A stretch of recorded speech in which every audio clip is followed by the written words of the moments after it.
جمعہ کا دن۔ جمعہ کے دن کی فضیلت یہ ہے کہ یہ دن ہفتے کے سارے دنوں کا سردار ہے۔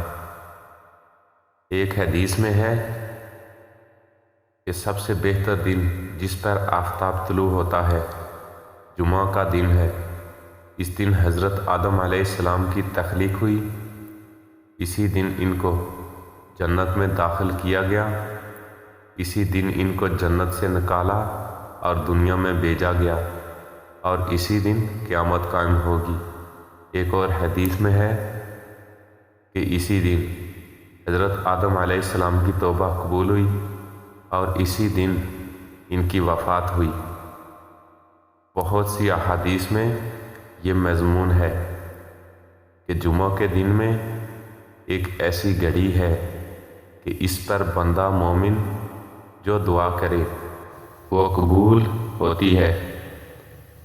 جمعہ کے دن ان حضرت صلی اللہ علیہ وسلم پر کثرت سے درود پڑھنے کا حکم آیا ہے۔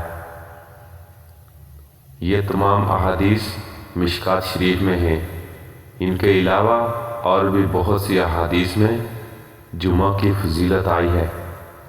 حضرت ابو ہریرہ رضی اللہ عنہ سے روایت ہے کہ رسول اللہ صلی اللہ علیہ وسلم نے جمعہ کے روز کا ذکر کرتے ہوئے فرمایا، اس میں ایک ساعت ہے جو بندہ مسلمان اسے پائے اور کھڑا ہو کر نماز پڑھ رہا ہو تو اللہ تعالیٰ سے جو چیز مانگے گا وہی عطا فرما دی جائے گی، اور ہاتھ کے اشارے سے بتایا کہ وہ قلیل وقت ہے۔